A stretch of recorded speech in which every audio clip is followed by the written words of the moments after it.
நீதிமொழிகள் 29ஆம் அதிகாரம். அடிக்கடி கடிந்து கொள்ளப்படும் தன் பிடரியை கடினப்படுத்துகிறவன் சகாயமின்றி சடுதியில் நாசமடைவான். நீதிமான்கள் பெருகினால் ஜனங்கள் மகிழுவார்கள், துன்மார்க்கர் ஆளும் போதோ ஜனங்கள் தவிப்பார்கள். ஞானத்தில் பிரியப்படுகிறவன் தன் தகப்பனை மகிழ பண்ணுகிறான். வேசிகளோடு தொந்திப்பானவனோ ஆஸ்தியை அளிக்கிறான். நியாயத்தினால் ராஜா தேசத்தை நிலைநிறுத்துகிறான், பரிதான பிரியனோ அதை கவிழ்க்கிறான். பிறனை முகஸ்துதி செய்கிறவன் அவன் கால்களுக்கு வலியை விரிக்கிறான். துஷ்டனுடைய துரோகத்திலே கண்ணி இருக்கிறது, நீதிமானோ பாடி மகிழுகிறான். நீதிமான் ஏழைகளின் நியாயத்தை கவனித்தருகிறான், துன்மார்க்கனோ அதை அறிய விரும்பான். பரியாசக்காரர் பட்டணத்தில் தீக்குளுத்தி விடுகிறார்கள், ஞானிகளோ குரோதத்தை விலக்குகிறார்கள். ஞானி மூடனுடன் வழக்காடுகையில் சினந்தாலும் சிரித்தாலும் அமைதி இல்லை.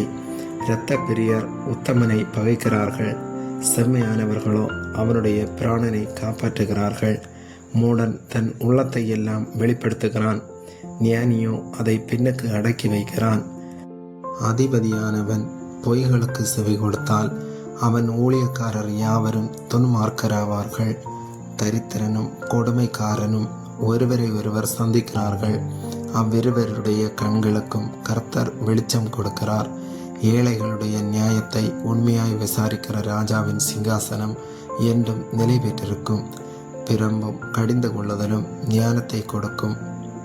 தன் இஷ்டத்திற்கு விடப்பட்ட பிள்ளையோ தன் தாய்க்கு வெட்கத்தை உண்டு பண்ணுகிறான். துன்மார்க்கர் பெருகினால் பாவமும் பெருகும், நீதிமான்களோ அவர்கள் விழுவதை காண்பார்கள். உன் மகனை சிற்சை செய், அவன் உனக்கு ஆறுதல் செய்வான், உன் ஆத்மாவுக்கு ஆனந்தத்தையும் உண்டாக்குவான். தீர்க்க தரிசனம் இல்லாத இடத்தில் ஜனங்கள் சீர்கட்டு போவார்கள், வேதத்தை காக்கிறவனோ பாக்கியவான். அடிமையானவன் வார்த்தைகளினாலே அடங்கான், அவைகளை அவன் அறிந்தாலும் உத்தரவு கொடான். தன் வார்த்தைகளில் பதறுகிற மனுஷனை கண்டாயானால் அவனை நம்புவதை பார்க்கலும் மூடனை நம்பலாம். ஒருவன் தன் அடிமையை சிறு பிராயம் முதல் இளக்காரமாக வளர்த்தால் முடிவிலே அவன் தன்னை புத்திரனாக பாராட்டுவான். கோபக்காரன் வழக்கை கொழுவுகிறான், மூர்க்கன் பெரும்பாதகன். மனுஷனுடைய அகந்தை அவனை தாழ்த்தும், மனத்தாழ்மையுள்ளவனோ கனமடைவான். திருடனோடு பங்கிட்டு கொள்ளுகிறவன் தன் ஆத்மாவை பகைக்கிறான். சாபத்தை அவன் கேட்டாலும் காரியத்தை வெளிப்படுத்த மாட்டான். மனுஷனுக்கு பயப்படும் பயம் கண்ணியை வருவிக்கும். கர்த்தரை நம்புகிறவனோ உயர்ந்த அடைக்கலத்திலே வைக்கப்படுவான்.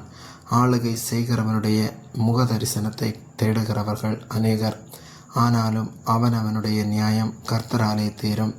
நீதிமானுக்கு அநியாயக்காரன் அருவருப்பானவன், சன்மார்க்கனும் துன்மார்க்கனுக்கு அருவருப்பானவன். ஆமேன்.